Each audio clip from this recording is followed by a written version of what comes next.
Okay, I might make a start. So, thank you so much for coming along. My name is Millar. I'm the tech group lead for Xero in Canberra. My presentation today is about managing cats is easier than managing developers. So, a little bit about me. So, I run a team in Canberra and we have 30 developers. That includes, groups of testers, BAs and project managers, so it's an interesting challenge. So I guess the first thing you're asking is, why are developers really like cats? And to me, it's pretty obvious. They're moody, they like to sleep, they like to eat, and they do cover up their mistakes or their poo pretty well. So for me, it's a pretty close comparison. And, we've got to go back to the early days and think about why we started out in this game. And to me, I always think back to, graduating from uni and, I became something. I was like I started out as a developer and it was great. It was a wonderful stage of my career, or some people are lucky enough to be testers, or, you might be a BA and you drink lots of coffee. It's an awesome start to your career because you're very excited about, making this start in a wonderful career, and you've got so many things that you're looking forward to.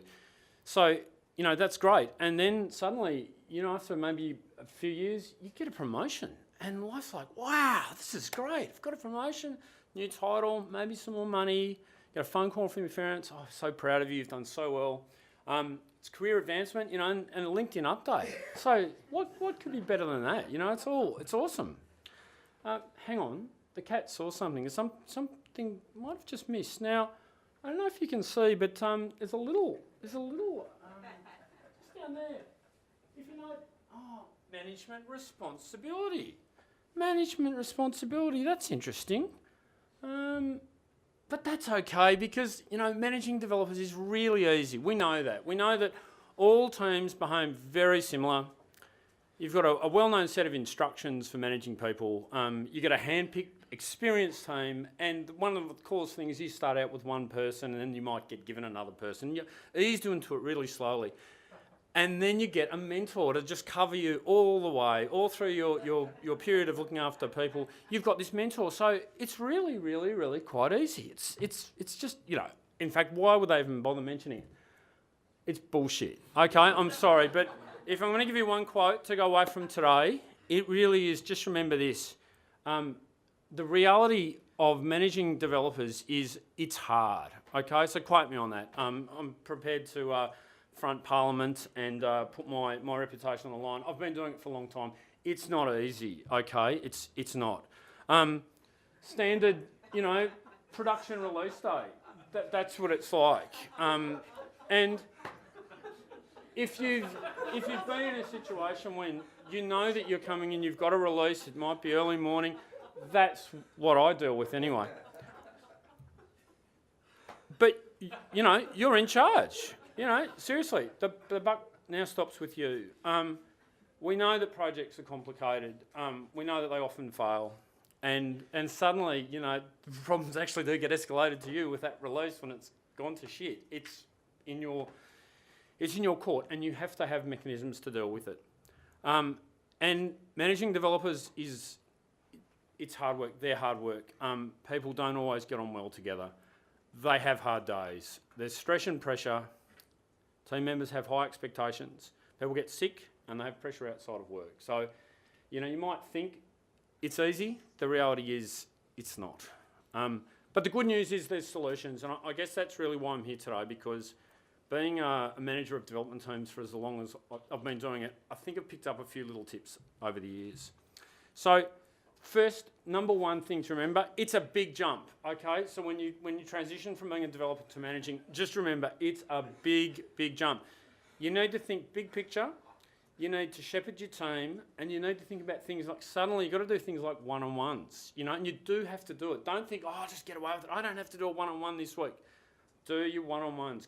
Keep contact with your developers so that, they know that you actually care about them. Don't be a bully. Okay, suddenly you've got a little bit of power, and you might be able to make changes to people's careers, and you might be able to put pressure on. Don't do it. Just be kind, be understanding, be fair. Consistency is important because you have to be consistent across your entire team. You've got to be as hard on anyone in that team, and really just don't be the bully. Prepare for failure. Classic email that I get on a release morning. The release has had a few issues this morning. No shit. The website's not come up. The database hasn't been deployed. Yeah. The release really has had a few issues this morning, hasn't it? It's also part of what I probably think about the step. A little bit of project management goes a long way. It doesn't mean you have to produce Gantt charts or go to coffee every 5 minutes like the project managers. What it means is you've got to think about just tracking a little bit. Track projects, track your team, keep an eye on when people are sick for periods of time, because the more you do that a little bit, the more you start to realise that as your responsibility of being the manager, you've got to keep tracking and pushing projects along. And know that they'll fail. Like, just always keep in your head, it's probably going to fail. It's a good position to be in because then you have backup plans. And backup plans is probably what my career, I guess, is probably based on. Releases, they don't go to plan. Practice failure and have contingency plans. Just keep backup options always open. This is probably one of the hardest things as a technical manager. Try and keep coding, or try and keep the drive to code to some extent, because this is why you got into the game in the first place. You didn't really start, you didn't decide to do like a university degree or invest large chunks of your early career to suddenly go, oh, I'm just going to sit in a room and watch all this happen. Like, it's not what you did it. You still got the drive to keep doing technical stuff, do it. So keep reviewing, keep designing solutions, keep up to date, come to conferences like this. Like, if you've got the opportunity to come to NDC and you know how good it is, come to it. It is just awesome. Keep the fire in the belly, and most importantly, manage the balance, because at times as a manager, you do spend a lot of time managing, but you've just got to readjust. And if you've got to be selfish at times, be selfish. Have a day from home and do the technical work that still has to be done. Teach, and think about the importance of why you teach. So if you're now in command of a team, you want to actually teach people in that team. Tell them about the pitfalls. If you've been in development for some time, you'll know why things fail.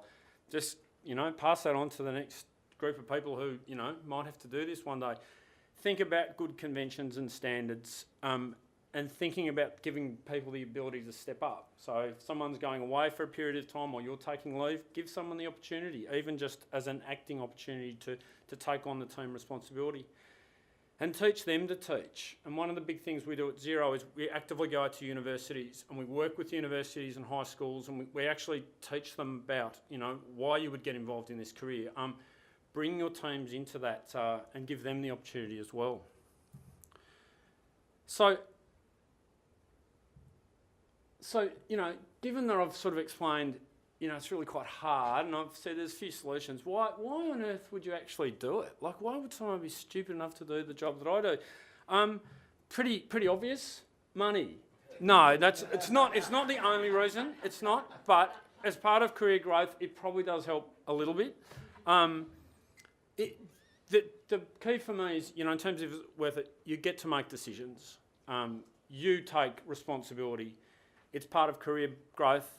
You might get a pay rise, that'll be great. You get to influence strategy and you get other skills, which is pretty cool. But I think that's all secondary, because most importantly, you actually get to see these developers grow. And this is a bunch of our wonderful Xero graduates. We have 2 graduates in this room. They might like to stand up and just get slightly embarrassed. So they're part of what I'm really proud of. You can say you have the opportunity to do lots of things. To see developers grow is just priceless. So just wanted to say thank you so much. Happy to have questions after, or grab me after this session. Thank you so much.